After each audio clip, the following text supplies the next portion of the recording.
Hello, everyone. Welcome to another episode of the Cybersecurity Recruiter podcast. Today, I'm joined by my good friend Luke McComie. How you doing?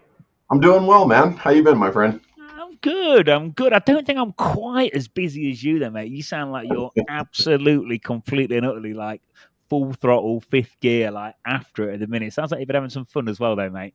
Yeah, it's been a lot of fun. First off, business is just booming. The company is growing and exploding. Blue Bastion has done really well. Our parent company, Ideal Integrations, is just, growing by leaps and bounds as well. But yeah, we make time for fun. We've been doing some hacker happy hours and a lot of these trips and a lot of these visits we've been doing. I'm in NOLACon or in New Orleans for NOLACon all next week. Like I leave tomorrow.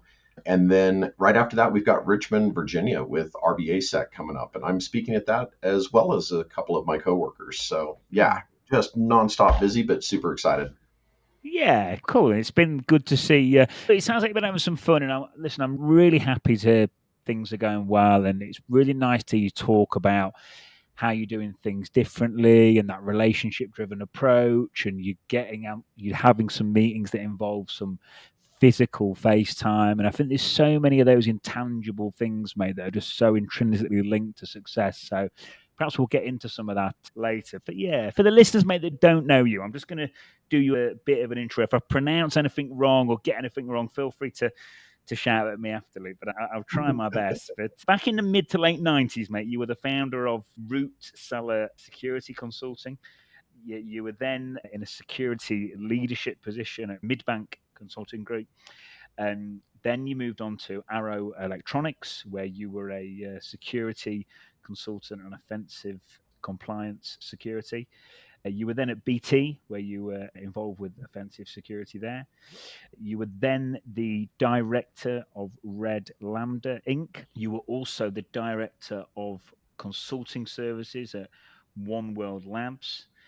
You then went on to be an advisor involved with offensive security at Coalfire, and you Mhm. currently hold the position of vice president of offensive security at Blue Bastion. We got that right, mate? Yes. Yeah, that's the really long winded way of saying I have been a hacker nerd since I was a teenager. But yes, I have worked exclusively in offensive security since 1994. I've held several positions. I did a lot of hands on keyboard for the first 20 years of my career. And really, over the last decade, I've had a focus in trying to be the glue, right? I'm not going to be the smartest guy in the room anymore. The kids and the folks that are coming out of school and coming out of these programs are amazing nowadays, but I can help give them guidance and tell them what the old guy thinks. So, yeah, no, that's on par. That's a good intro. Thank you. Yeah, no worries. And I tell you what, it'd be nice, like not just saying it, mate. Like the way you interact and the communication piece, the way you communicate, I can see why you've progressed to the level you have. So it'd be good to get into your tips and hints on communication skills for the listeners, Of because I think there's a course. lot, yeah, there's a lot people in the security and offensive security can learn from that. But I'll start where I always start, mate. I know I've done you a bit of an intro. Like, what's day to day life like? What do you get up to professionally? Is it Yeah. really stressful? Is it still good fun? Yeah, what do you do, mate, day to day?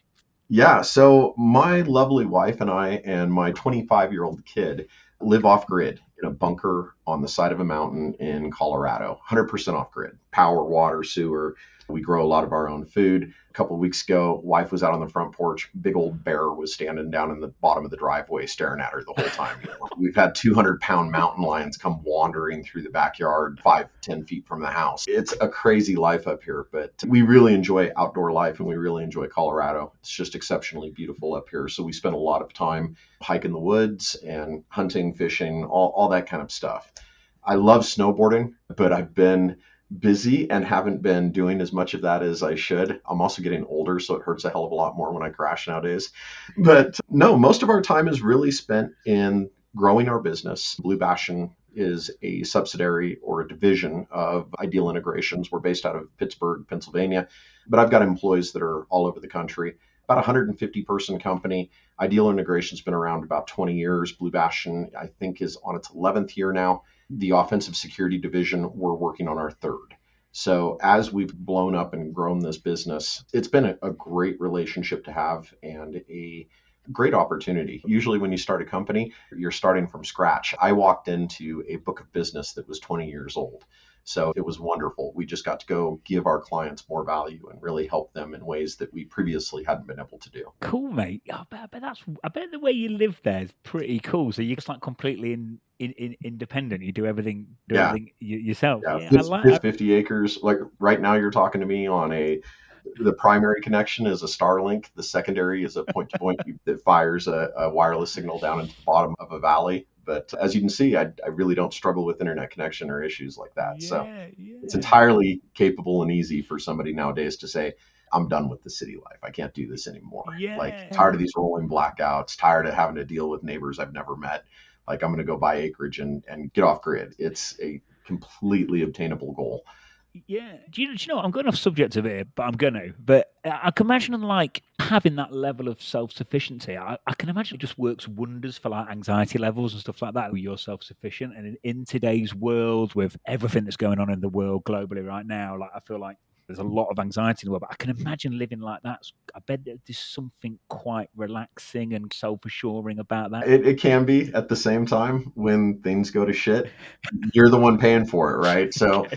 if your power goes out or if you're having trouble when you live downtown, you've got to call up the power company and they send over a technician and they inspect the lines and they check to make sure you're getting power to your box and all that kind of stuff. Up here, if I have power problems, that's my problem. I got to Right. go look at the solar tracker. I've got to look at the controller. So I got to make sure the wind turbine's bringing in power. But it's great because to your point, once you become aware of it and once you are knowledgeable in how to maintain and take care of that from a day-to-day basis, it is powerful. Cameron Peak Fire swept through, burned hundreds of thousands of acres of Colorado, largest wildfire Colorado's ever had a few years back. And when it was happening, we were the only people really on the mountain that still had an internet connection and had video where we were able to report and tell our neighbors what we were seeing off of the various security cameras around our property. So Yeah. that was lovely. But at the same time, like I said, it makes it to where all of a sudden your life is now your hobbies and your Yeah. lifestyle and your Yeah. Listen, I bet it's pretty cool, mate. We could probably have a long conversation about. I did a ski season, skied and snowboarded for 5 months when I was a bit younger, so we could probably have a lot of conversations about snowboarding and stuff like that. But yeah, I used to wear one of those back supports for the bottom of your back where it right. absolutely wrecks, isn't it? Yeah, that way you don't end up messing up your tailbone. But yeah, no, thanks, Luke. And I think where we'll dive into first is so. Can we talk about? I know you guys and girls are literally rocking at the minute. I know we were chatting, but before we came on, and you were talking about how you're doing things a bit differently, much very Yeah. relationship driven, partner orientated. I appreciate you perhaps won't be able to give away everything, but as much as you can say, what are you doing differently that's meaning you are rocking and rolling in this market right now that could help other people listening? Yeah, I think that people are still very pre-pandemic focused in how they're operating and executing their businesses. So they still are very transactionally focused. And I think that those days are starting to dwindle. Businesses are becoming more and more mature as far as their security programs, their overall security processes. Just the businesses as a whole are growing up.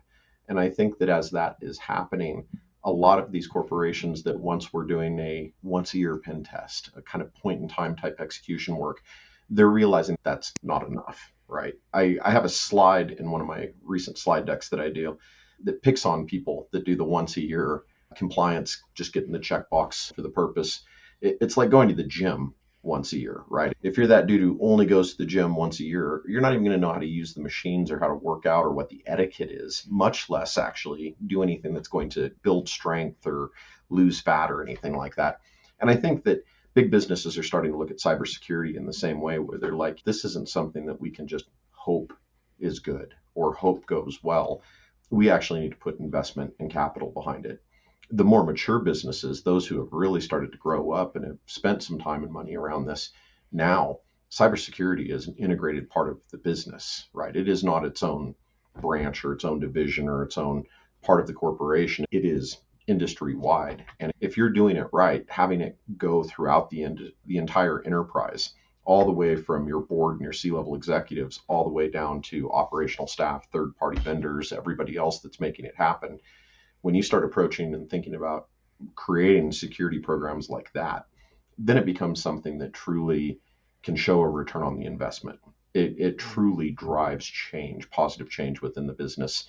And it involves everyone and creates a situation where everyone from, you know, people who are maybe just interns or basic contractors all the way up through your board level, they understand that they have individual responsibility and accountability and even ownership in this greater program. So I think that by taking that type of an approach in how we talk to our customers, how we align their needs with the specific services that we tell them, and really offering ourselves as advisors and BCSOs, that's a way where we can really drive that change and make it to where it's something that's going to be different for them and it's going to be impactful. Yeah, cool, Luke. Thanks, mate. I think everyone listening will want to have those type of customers. I think they'll see the sense in the from all sides of the equation to have that relationship driven approach. Is it hard to get the clients there? Do you have to educate the clients? Is that a bit of a journey? Have you got any kind of tips or hints, or is there like a methodology you have, or is it just about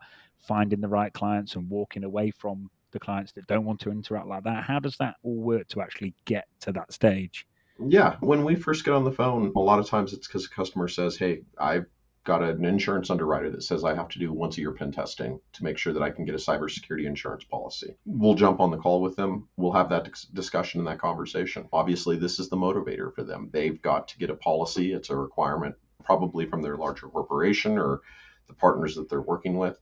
But as we visit with them, we really try to use that time as a discovery session where we can understand not just what their needs are. I'm not just looking to get on the call and figure out what I can sell them, but really a discussion about their maturity and understanding where they're at in that journey. We use something called the programmatic approach, where we break down the way that we approach businesses into 4 different quadrants. And it allows us to really become intimate with the way that the business functions from a day-to-day operation standpoint, what their office culture is like, what are the tools and the things that they use to enable themselves to be profitable, who are their customers, right? It's not just about sitting there asking them how many IP addresses they have or what their mission critical application is and how can we pen test that. It's really the bigger conversation about who are you and what does it mean to you to be secure? Why do you want security? Is it something because you're chasing that compliance checkbox? Or are you doing this for best practices because it's the correct or proper way to be able to operate? Yeah, cool, mate. Thanks for that. So, Luke, do you think some companies then would, so a client comes on the call and maybe others would just bang, go straight in for the PCI DSS, and it's almost like you've got to actually go, whoa, hang on, let's really sit back and listen and then use that information to then educate, and then it takes things to a different level. You add more value and it's more of a fruitful relationship for everyone all round.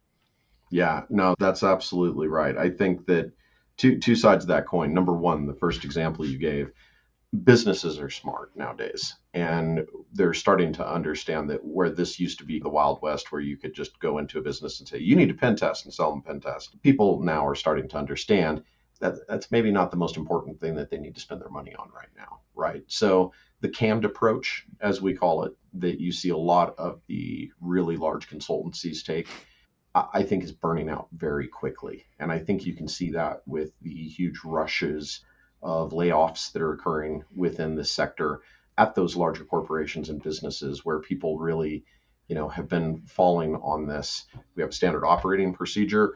We're going to go into the business. We're going to execute this type of open source intelligence and vulnerability gathering. We're going to conduct this vulnerability scan. We're going to get those reports, and we're going to go in and we're going to poke and validate vulnerabilities to try to show the client and customer the difference between something that could be a false positive and a real finding. That type of thinking is 20 years ago. And if that's all you're doing for pen testing and for security assessment around your corporation, you're barely scratching at the surface. And I think that as we can get people up to speed on that, they start working with providers and partners, they start getting more appropriate budgets, and they start executing this work. I think the biggest thing that I end up seeing from customers is that they're pissed because they will have worked with another provider for 5 to 10 years and they were getting A+ report cards every time. It looked great. And then my team walks in, and 6 minutes into an internal pen test, they've already got domain administrative credentials that they're pulling back to crash or to crack the hash so that they can then leverage that to persist and just dump that entire environment. I think that when you've got corporations and businesses that aren't doing the least acceptable level of effort from what we would see from any threat actor group or any script kiddie group out there, you've really got to question yourself as to what value they're adding. Other side of that coin is that when we talk to customers, when we talk to clients about this, budget is almost always the biggest limiting factor, right? It's not willingness or them wanting to be secure or them wanting to do the best that they possibly can do, but having a limited budget tends to be the thing that makes the decisions and really drives the actions as to what they execute or what they do, right? We'll get customers that'll call us on the phone and we'll sit there and scope for 45 minutes to an hour and they'll want everything. And then when they look at the pricing around things, they'll say, oh, this year we've only got $35,000 to work with, or $100,000, or $500,000 to work with, whatever it is. And I think that one of the biggest things that people need to do around communication is start being honest with themselves and their providers. If you've selected a provider and you trust them, you've seen examples of their work, you've seen examples of their pricing and what they're going to ask you for, right? Anyone that you're going to partner with should be transparent about these things, right? It shouldn't be a secret sauce that they're hiding from you. But if you've got a good idea of what that looks like from who it is and what they're offering, then be open about your budget, because then the professionals that you're hiring to work with you can understand how are they going to be enabled to actually make the biggest positive impact within your environment, leveraging the money, the time, and the resources that you have available. And budget isn't just money. Budget is how many headcount do you have available to help with the project, and how often can you be available for a status update, and what does all of that look like? But I think the more that people can open up about their communication, being transparent, being honest, and being, in a partnership versus a client third party type relationship, that they're going to see a much better spend of that dollar.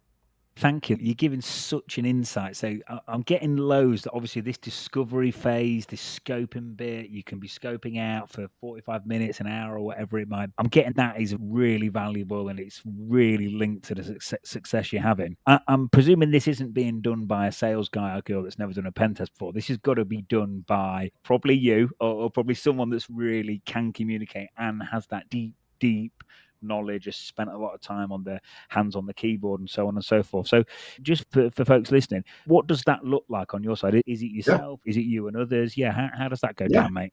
No, you described it. We have sales relationships folks that sales, as you put it, that they manage that relationship. They set up the phone calls. They do all of that. But they're not going to be the folks to jump on the call and really discuss in depth what it is that you're trying to do from a goal perspective, or what types of assumptions exist or limitations there need to be within the work that you're doing.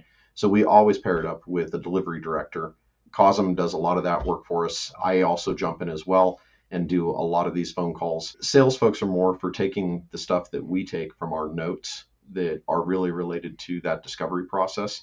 We'll translate that into a basic bid sheet with some formed language that really helps us describe the service, talk through what it is that we're doing and what the customer is getting for that spend.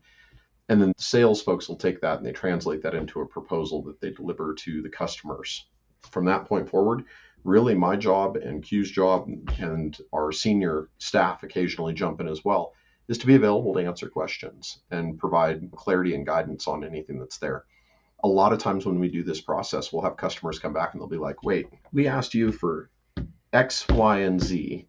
You scoped X, Y, and Z, and you are 2 times the price of this other provider. And it's that provider price, X, Y, and Z. And we'll sit down and we can look at the 2 proposals, right? And I don't care about who the company is. I don't care about the pricing. I don't care about any of that. All I want to see is the list of the services that are being provided so that I can understand kind of the scope and the depth of what's being done. And what you end up finding is that a lot of people have a lot of different definitions for what a pen test is, right? A lot of people have a lot of different language and expectations that they set around what a VCSO or an advisory type engagement is going to look like.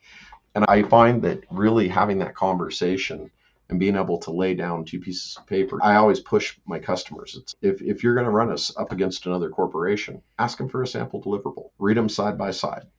Tell me which one you like more. Maybe it's not ours. Maybe you want something that's 300 pages of Nessus output that has some basic vulnerability validation, and that's what you want to call pen test, and it's really thick so it looks impressive to a non-technical board. Go do that all day long. That's going to be a hell of a lot cheaper than having somebody come in and do 2 weeks of coordinated testing where they're targeting every single possible way they can that's specific and unique to you, where they may be able to get in to your keys to the kingdom. Each customer is going to have a different need. And I think that one of the biggest things that gets lost in that communication is that people get on the phone, and if it's a salesperson or if it's somebody that works in this industry, maybe that's their sixth or seventh or eighth or 10th phone call that day, and they get on there and it's just a rhythm to them. So they run through the process, and all they're trying to do is sell that pen test or sell that service or sell that firewall, whatever it is that they're pushing to try to meet that skiff. But in the end, if you don't have technical people driving the conversation and jumping on that call, you're missing a huge opportunity to develop a greater understanding and intimacy of what that client will see as success when you're completing the engagement. So yeah, we always include technical folks on the call.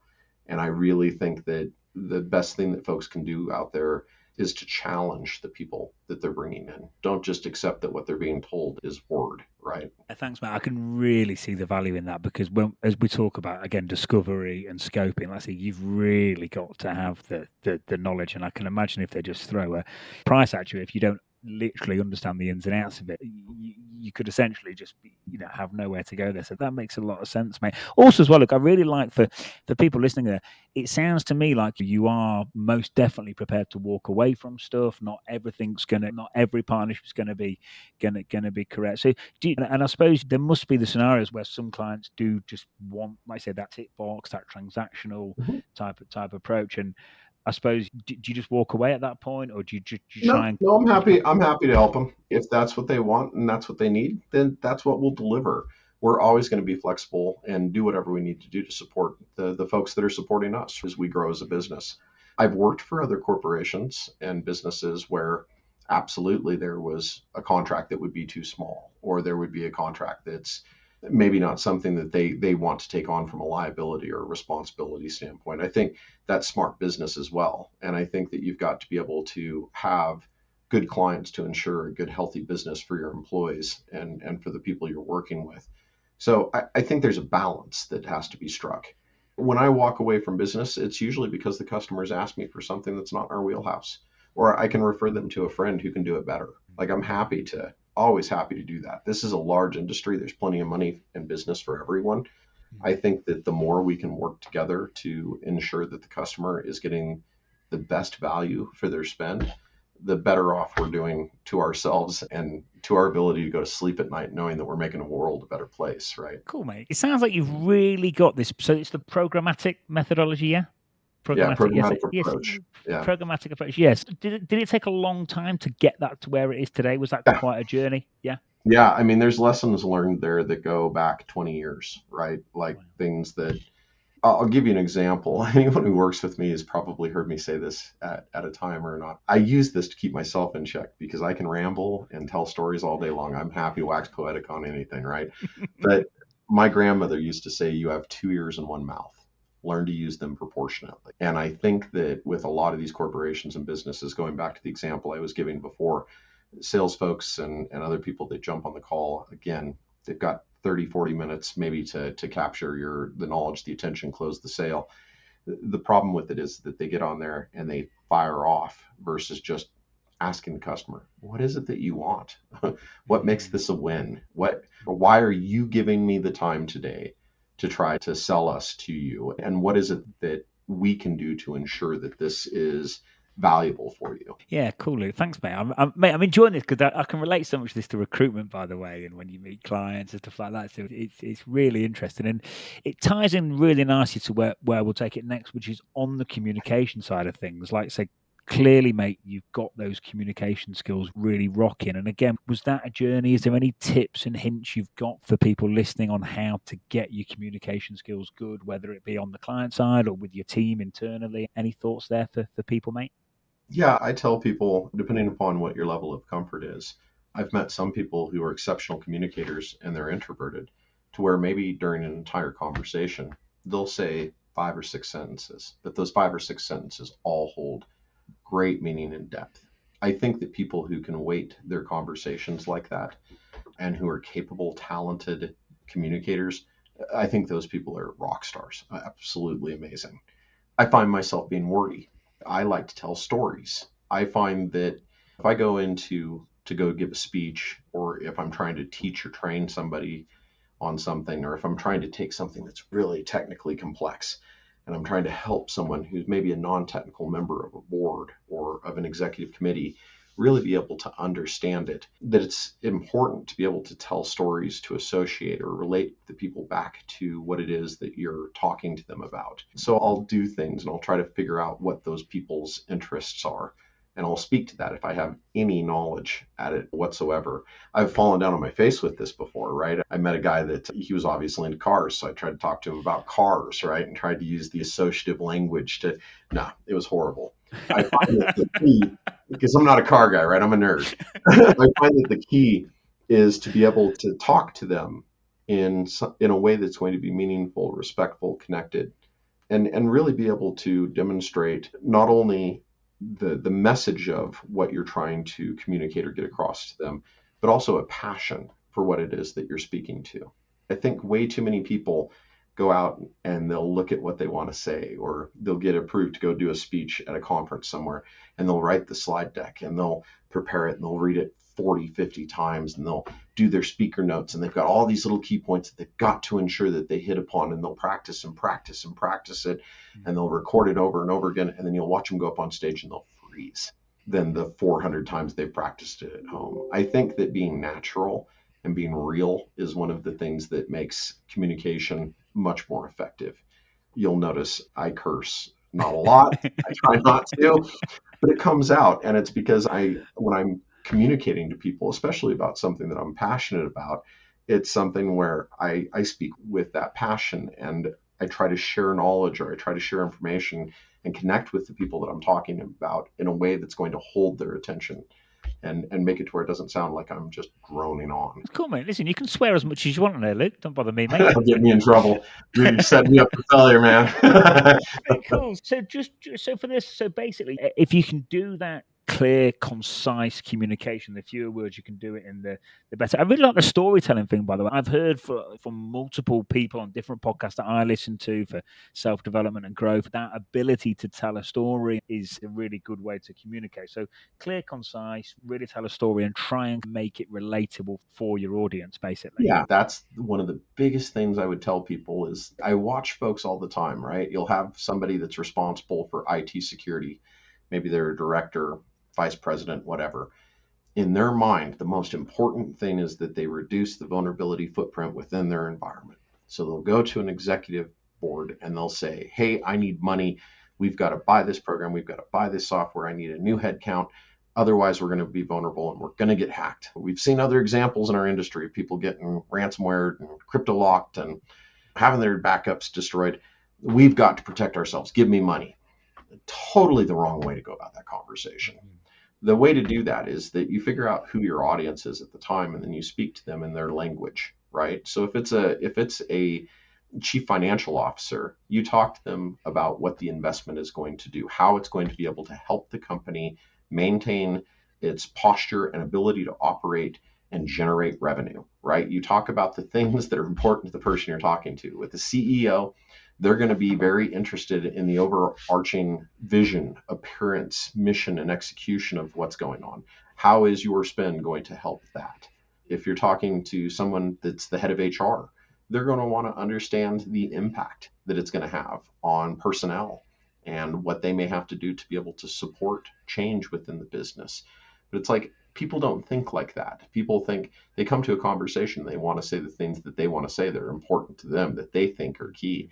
But in order to be an effective communicator, you have to put yourself in the other person's shoes, and you have to figure out what is it that's going to be most valuable to them, most meaningful to them. Are they going to care about a Microsoft patch that's been missing on a server for 4 months, or are they going to care about the fact that there's actually a breakdown in a process somewhere, which is why that missing patch has been missing those 4 months, right? What gap existed, the why behind it.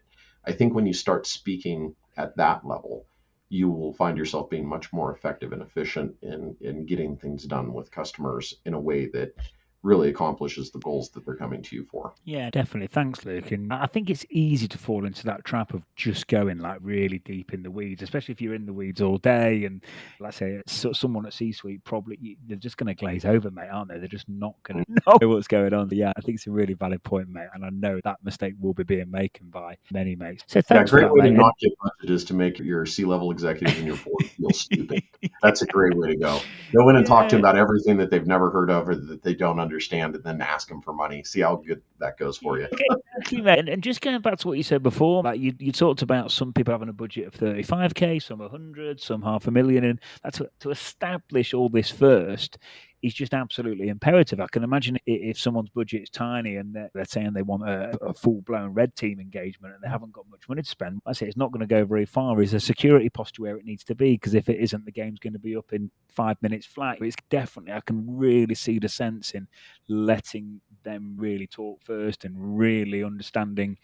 It's the only way you can actually provide the best service possible, by really understanding what they've got going on their side first, mate, isn't it? Absolutely. That's key. Again, I don't want to sit here and repeat myself, but I think the biggest mistake that a lot of people make is that they come to the call ready to sell something versus coming to the call ready to listen. And the big difference is that I take God knows how many calls a week. I'm sitting here looking at my calendar trying to count that high right now, and I don't have that many fingers and toes. But it really does remind me of just how often I go to a call with one ask, and then as soon as I actually start speaking to the customer, we'll find out that the motivating factors, the drivers, the reason there's budget in the first place, really don't have to do with what the salespeople captured for the pre-call. Okay. Or maybe the email that the customers originally sent to me saying, hey, this is my immediate need. That may be their immediate need because of 40 different influences that told them that's the immediate need. But when you actually sit down and talk with them and visit with them, you'll find maybe that's not the best spend right now. Maybe there's better things that we can do at the moment that are going to make that positive change. Definitely, mate. And I think that skill of listening, I've said this before on the pod, but people go, oh, yeah, listening, it's easy. I think that is a real skill. You've really got to that one mouth and two ears thing. I think that's a really key thing to lock into, because it isn't as easy as people think. You've actually really got to care and show an interest, and you've got to focus. I noticed from doing this pod, like, you've got to focus on what people are saying, and really, if you want to actually hear what they're saying and really take it on board, you've got to focus. Cool, mate. So, Luke, we're talking about loads of wicked stuff. I know, like, the busyness levels are good. I know you've been here, there, and everywhere. Can you tell me about some bad times, mate, some tough times, and how you overcome them? And I say, mate, it all looks great at the minute. I'm sure, I know success isn't linear. I know there's setbacks along the way. Yeah. So, yeah, any tips for getting those resilience levels where they need to be successful in security these days? I sound hippie-ish when I say this. Envisioning what it is that you need. What's that win look like? And then being able to walk yourself back to what it's going to take to get there. I think that a lot of people have in their mind a very good idea of what it is that perfect it would be for them or right would be for them. But I think that until you really understand what it's going to take to get you to that point, you can't spend your time, your resources, your effort effectively in order to grow and achieve that. I had a big shift, like in my career, when I joined Coalfire, and this is years ago now at this point, but when I joined Coalfire, I first started as like a director of penetration testing and did that job for quite some time before moving over into the CXO advisor role, where I was more helping strategically and helping shape business. And I remember there was a time where we had a contract where one of our clients had brought us something that they wanted tested. And our consultant that was going to do the testing had to be pulled to work on another engagement. So I was going to try to step in and do this engagement. So far over my head, man. It was one of those where I had been being a manager, I'd been being a director, I'd been doing all this other work. So I hadn't been really heavily hands-on in several years at that point. And I tried to step up to do that work, and it was humbling, right? It was one of those where you're like, man, I thought I was just going to tear that to pieces. And really, this is all new technology, new software, new architecture. I don't even know where to begin. And moments like that, although they can be hard for your pride, I think are really good for educating and teaching you. I had another one. This is probably about 6-7 years ago. I had an interview for a company out in Southern California. I was very interested in this company. It was a gaming company, and I'd gone through months and months of interviews with them and had no idea what the actual job was that they were interviewing me for. It's not really how they function. They were more of hiring people for the right person and then creating a role for them versus having a role and then hiring the person for the role. And I went on site, and I told this story this last week, and it's why it's top of mind for me. But I was talking to a room of folks at a local DEF CON meetup, and I go out for this interview. It's on site. It's supposed to be a full day interview, like 8 hours on campus. They're really making the final decision as to whether or not it's going to be me or somebody else. And I go and I just absolutely bomb the interview in every way I could have. My brain wasn't there. I wasn't connected. It was rough. And I remember after it was all over and done with, I knew I bombed it. I knew it was going to be rough. And I just couldn't let it go. I ended up going back home, and it was still like weeks later. I was just grinding on this stuff in my head, and I had a follow-up call with one of the people who I had interviewed with, who was like one of the recruiters for the company. And I had found out that they had hired someone internally that they were able to get that was honestly probably the person that was going to get the role from the very beginning. And me bombing didn't obviously do anything but help them get that role. But I remember the lesson learned coming out of that is that, especially for a lot of these folks that are looking for work right now or that have just recently been laid off, is that don't put all your eggs in a single basket. And if you have a bad interview, rebound. Don't let this stuff get to you. Don't let it eat you up. I watch a lot of people who I had a buddy posted, I think it was yesterday. He said he's hit his 100th interview and still not gotten a job offer in information security. This is someone who is working for one of the largest named companies in our industry, very capable, very talented, certainly doesn't want too much money, and just cannot find a new home right now. And I think that a lot of people are going through that. And I think the biggest thing people need to focus on is being real and figuring out what differentiators you have that are really your plus ones, right? If I open a job right now and I say that I'm hiring a senior pen tester, I'll have 400 people apply. Of the 400, maybe 40 of them will be worthy or at the level where they would be worth a follow-up call. Of the 40 that we do a follow-up call or touch base with, maybe 10 of them might make it to a second round of interviewing. By the time we get down to that third interview and really putting them in front of our executives for fit and feel, you've got one or two candidates, and that's out of 400 people that applied that on paper may look like they've got the right certifications, the right experience, the right background. But it's not until you speak with someone that you'll really be able to understand and know are they going to be the right fit for the company. I will always hire someone who is a better culture fit for our company and our team and allow them the space to grow and learn than someone who may be an expert in their field, but it's going to bring toxicity into our company or onto our team. You could be the absolute best in the world, top certified person, literally wrote the book in something. I will not hire you if I think you're going to come in and bring people down. So I would say that is when I talk to people about being real and opening up and being vulnerable and not being afraid to say the things you don't know and the things that you do know. That stuff all really comes into play when we're making a decision as to who to build our team with or how to grow. Yeah, thanks, Luke. And honestly, mate, thank you for that, because it's so easy, mate, to look at you now and look where you are and just it's fine for him. But obviously, mate, there's been some difficult times, and you hear it again and again from people that are really doing well in the industry now. You mentioned your pal there that has gone through 100 rejections. I had Leo from NetSpy on. He's a managing consultant there. He'd been knocked back 15 times. And again, dusted himself off, took the feedback. He had to push to get feedback every time and use that as fuel and ammunition to keep pushing forward. And yeah, it's interesting to hear that. Also as well, mate, about the cultural fit and the communication bit. So you talked about how the industry is getting smarter and more mature and companies are getting smarter. I can relate that to what you've just said there as well, because I think back in the day, you perhaps could get away with being maybe a bit of a diva and going in there and doing what kind of, not whatever you want, but within reason. And you'd probably got, certainly even in 2022, when it was ridiculously candidate led, you'd have probably got away with it. Things go in cycles, things come round. And I think, like I say, I think these days, that communication piece, the cultural piece, as you mentioned, it's just becoming equally as important as the technical skills, mate, isn't it? Yeah, absolutely. And I think the days of the pumped up rock star with a huge ego are long dead. I don't think that really lands well within this industry anymore. There was a day and a time where you're right. A lot of the ego was driven there, and the way this industry operated was a lot of people like myself who had grown up being black hat hackers who then tried to become business professionals and had a long, arduous trip before they could figure out how to do. I'm still learning every day.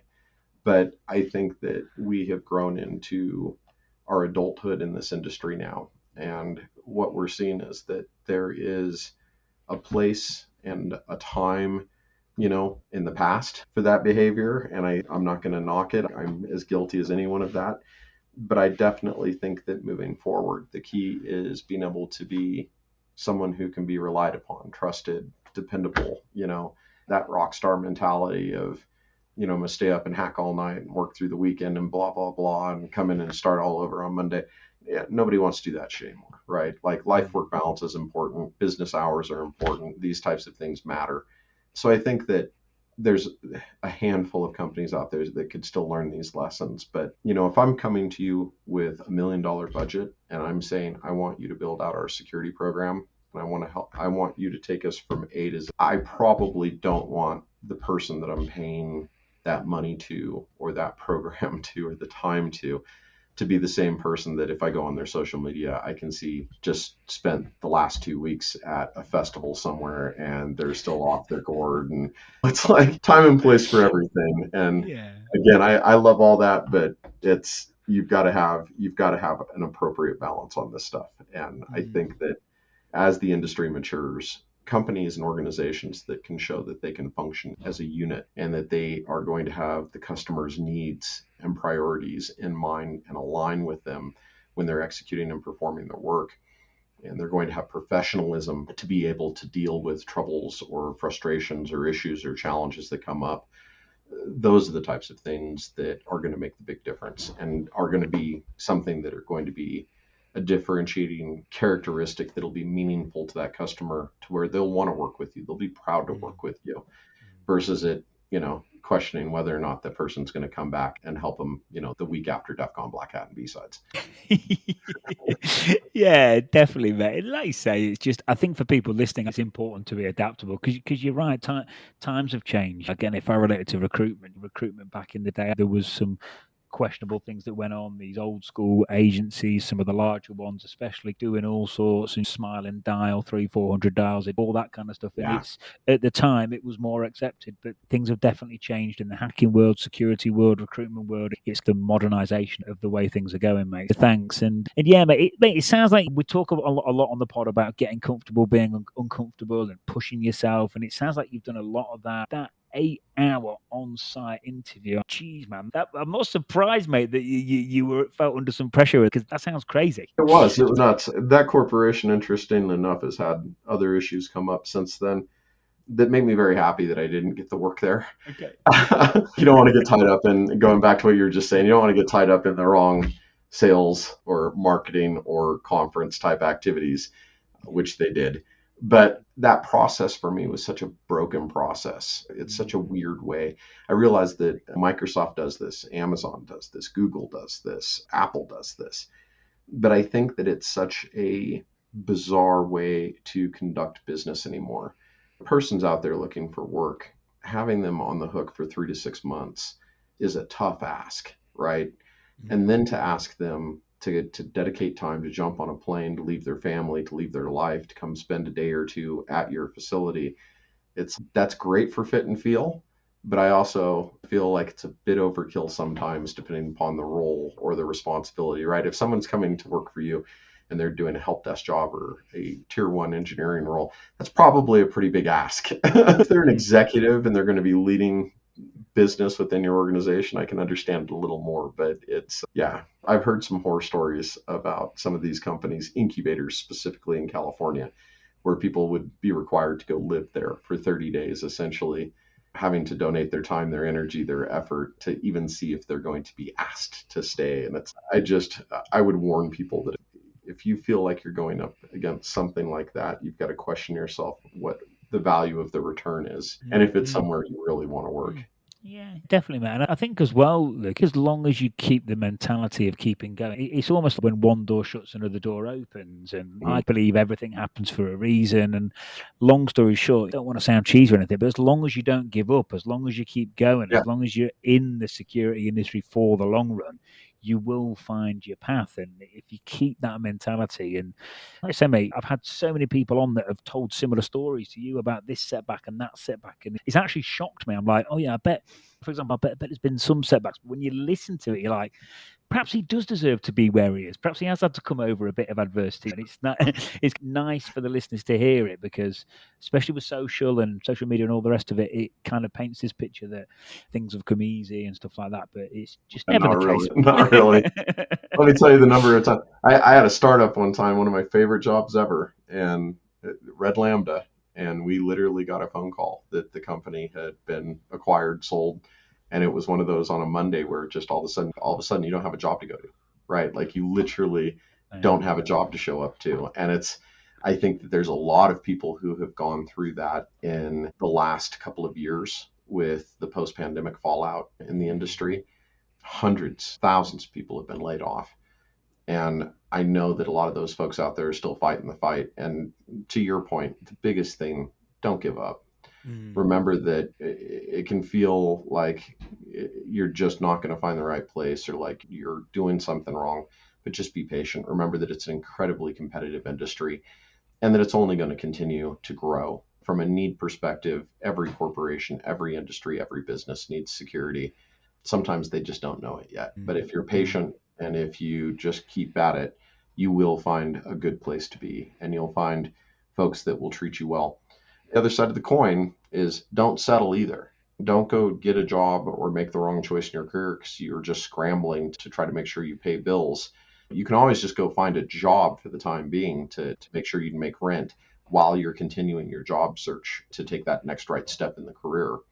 But the key is don't beat yourself up. Don't get lost in depression or anxiety about it. Just take the time you need and find the right place to be. Definitely, mate. And yeah, I know people that have done that exact thing you've described, mate. It is worth holding out for the right thing. In fact, to mention Leo again, I think he sat down with it, and he said this on the podcast. So he won't mind me saying, but he sat down with his wife, and he was like, "How long have I got before I'm getting a pizza delivery driver job till I find the right thing?" And they worked it all out, and I think he like just did it in time before he went down that road. So yeah, that's it. It is tough. I say that old saying, if it was easy, everyone would be. It's Yep. always going to take some grind. I just find everything takes longer than you think. If you think something's going to take 6 months, it just takes like a year or two. Like it just, I Yeah. don't know. Like maybe I'm just like I look at it with rose. I'm like, oh yeah, we'll get that sorted. No, always takes way longer. Yeah, always. And there's always going to be a vacation or a holiday or somebody that's going to take a Yeah, week off. So it's going to take that a little longer too. But yeah, I think in between yeah. this last job, I had several offers. You and I were talking about that before the call, some of the people that I'd talked to there. But going through that process from one job to the other, that was still a 6 month process for me. Mm, And I had pretty much come to Blue Bastion with a proposal saying, hey, this is what we want to do. This is what it's going to take. This is how I'm going to get there. Still going through that process while interviewing with other jobs, having to figure out what was going to be the right choice for the family. Yeah, that was half a year of time. I was not expecting to be unemployed at that time. Coalfire had done a massive layoff. And it was interesting to watch the impact of that, not just with myself, but other people. I know people that got laid off during that round, and not just from coal fire, the industry as a whole at that mm, time, mm. who have since left like information security. I've watched people go become developers. I've watched people go back into system and network administration. I've watched a couple people go and get jobs in entirely other corporations or businesses. Now they're selling real estate or Mm. working at an office, supporting doing like their local. So I get the struggle. You've got to be able to pay the bills, but at the same time, like it's really easy to sign on with the wrong company and find yourself a year or two down the road and realize that you've lost that time or that effort that could have been moving forward towards your greater goal as well. So Mm. I always tell people I don't think there's a hard answer one way or the other, but it's got to be a balance. Yeah, definitely, mate. And thanks again, Luke, for that. I think as well, like just being real with the closest family members around you, especially if you're coming off the back of a 2021, 2022. There's a lot of inflated salaries flying around and there was all sorts of crazy offers. So I think just perhaps sitting down and just being real with those loved ones around you and just saying, look, here's the situation. This is it. Because if everyone's got used to a certain way of living and holidays and stuff like that, I think if you're trying to hide stuff, I can imagine from a pressure perspective and a psychological perspective, that gets pretty difficult. So I think just being realistic with everyone around you will really help, mate. For everyone listening, me and Luke had a load of questions, and I said, I bet I'm not going to stick to any. And I don't think I've asked you anything that I was going to ask you. So I don't think we have either. It's just been a nice visit, though. I dig this. it's been good, mate. But I am going to ask you a couple of the questions at least that I wrote down. All So right, it wasn't a complete waste of time. Learning resources, mate. I know now you're in a much more of a leadership roles and stuff like that. But any resources that you found particularly helpful for your career progression over the years, mate, that could help the folks listening? Yeah, man, there's some really good stuff out there. There's a million good books I could sit here and cite. I think mentoring is probably the first thing I'd lean into.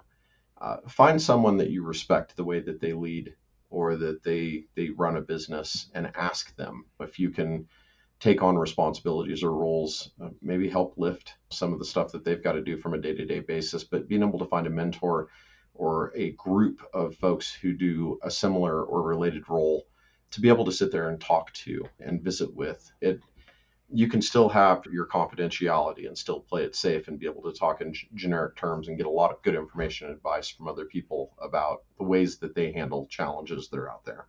As far as like individual programs go, if you're going down the technical route, most recently when we're hiring people onto our team, we do a lot of different stuff. Pentester Academy, the offensive securities proving grounds has some really great labs. Try and Hack Me. There's a lot of good stuff out there. I think that the more you can just get hands on keyboard and more experience, the better off you'll be. Keeping in mind that all of those different types of things are typically scenario driven, teaching you a single lesson that's going to be very different when you're jumping into a large network enterprise type environment, trying to figure out which way to go and what to get done. But getting those basics down, I think, is huge. For communication, I think that public speaking is huge. It doesn't matter what it is that you go speak about. You can talk about your dog or a project or something you're interested in. It doesn't matter, but just getting out in front of people, learning how to build a deck, learning how to communicate, tell a story, and connect the audience to what it is that you're trying to tell. Those are all really big things that can help you grow and mature. I know there are things out there like Toastmasters and some of these other organizations that people go through. I've seen a lot of positive results for people. I don't have any one specific program that I would really point at on those lines, but I think that kind of stuff does help as well. Even if the speaking is just doing something in front of some friends and family, that can be a pretty safe support system, right? Because you know that your hecklers are at least going to love you versus just taking on a Black Hat or a DEF CON type speech for your first time speaking ever. That may be pretty intimidating, right? To get up in front of several thousand people. The other thing that I think has been really helpful is I did a program a few years ago. Usually wouldn't lean into this kind of thing, but it is something that's been meaningful to me, is I went through a course with Landmark Education, did their forum and then their advanced course. Was really impressed with some of the lessons that came out of that because it changed the way that I think a lot when I communicate and how I communicate, right? And there are little lessons that they teach you, all these little tricks, the but versus the and in conversations and other things like that can really help shift the way that people perceive what it is that you're saying and how you're saying it to them. But those types of programs also really help you with integrity, time planning, focus, and really can help you get ahead of yourself, right? Attention deficit disorder, neurodivergent. I don't need help getting in my way. Right? I am more than happy to procrastinate and do another day what I could have done today. There are a million different things where going through that program really helped me deal with some of my self-integrity issues where I was getting in the way of my own path of growth. So I would lean on that a little too. There are a ton of business programs out there that I think are really good. Force Management had some really great courses for sales and leadership type stuff. And again, you could look at my bookshelf and it's full of stuff from everything from Army generals to CEOs of the largest companies in the world. And I think that all of them have a little something that you can pull out of each of the stories that are being told. I don't think there's any one given person that I go, they did it right. But I think that there are lessons from each of those that have really helped me figure out how to operate and function and to help support a business from a day-to-day basis.